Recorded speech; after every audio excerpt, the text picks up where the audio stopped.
Hello, I'm Councillor Martin Mullaney, Councillor for Moseley and Kingsleaf Ward in Birmingham, the United Kingdom. We're here today at Billesley Lane Allotments, and I'm here with Jeff Bainbridge. Are you the chair of the Allotments Association? I am, yeah, that's right, Martin. Just to get us in context of where we are, the house is to my left. This is Southlands Road, and immediately right behind us is Billesley Lane, and the entrance to the allotments is at the far end down there. And today we're going to talk about a planning application for parts of the land here, which Jeff is very concerned about and wants your support. So, Jeff, you want to talk about what is this planning application which you want public support on? A planning application has been put in by Moseley Golf Club, who own all of the land around here, right. Including the land we're standing on, the allotment land. Yeah. They put a planning application on 3/4 of our site, which is over which is here. Now lost, which is over behind. So we can just point. Yeah. Yep. So this was all allotments up until last year, a year ago. Yeah. We had beautiful allotments here. The golf course decided they wanted to take the land back and make it into a golf practice area. These allotments have been here since at least the 1920s, right. When council records first show that. And did the golf course own them in the 1920s? No, they were privately owned originally. Then the golf course bought all this land, the land that we're standing on, and the practice, the area they want for the practice area. They bought it in 1939. Right, but are these council allotments or private allotments? Are they council? Well, they're leased to the council. Right. So they're leased. It's a leased site. Right. So okay. And do you want to just go through the history of? Cause I mean, there's been some recent history on this land where, with the golf course through the 1990s. Also, explain some background for the. Yeah. In 1998, the golf course, the golf club, put in a planning application on the whole of this site. They wanted all the land back to make this practice area. The city council opted to go for a compulsory purchase order, a CPO, to try and save the allotments for all of us, or for the community.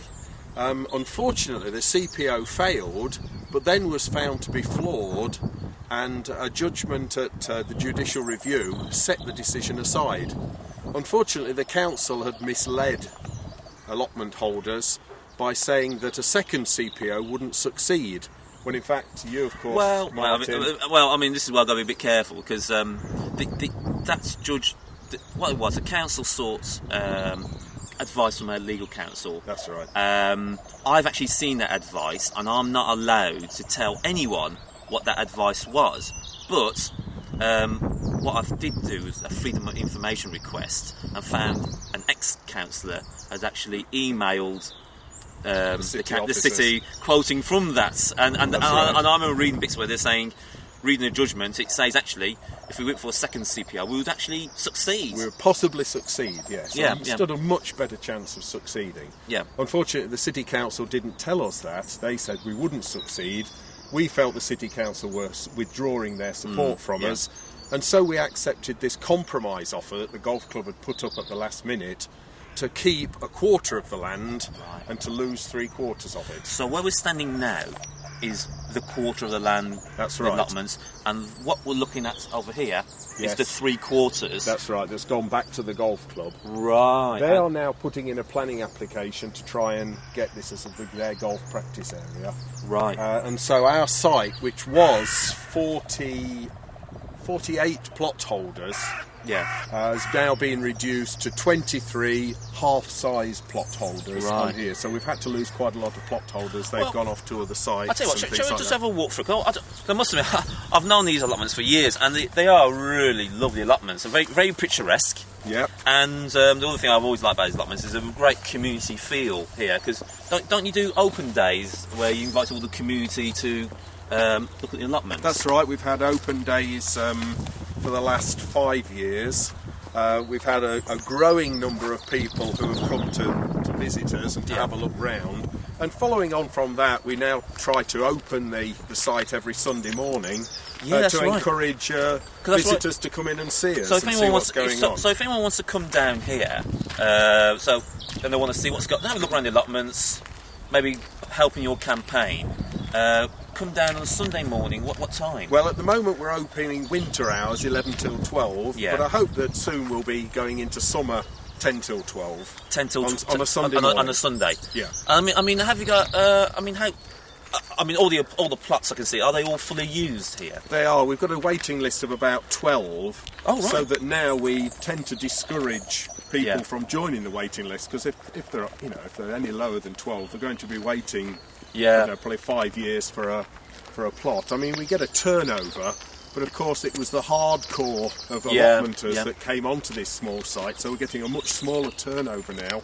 Yeah. Probably only one a year, I would have thought, on average. I mean, looking around here, you can see how all the plots are well used. I mean, I know sometimes in allotments you get ones that are just overgrown, but these are just well used, plots. Yes, they are. They're all very well cultivated, and of course, as spring comes along now, everybody's starting work on planting. Now, with this, come back to this plan application. I mean, what kind of support do you want from the public? If they do.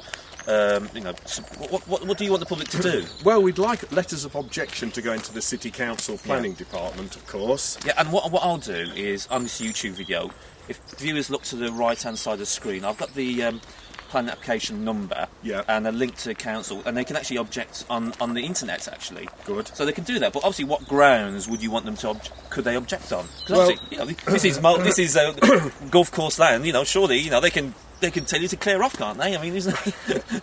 Well, yes, of course, you have to remember that, put it in its historical perspective, that we've been here since the 1920s. Yeah. But also, of course, you can't just do anything with your land, can you, when you own land? You have to sort of be a party to planning laws and such like.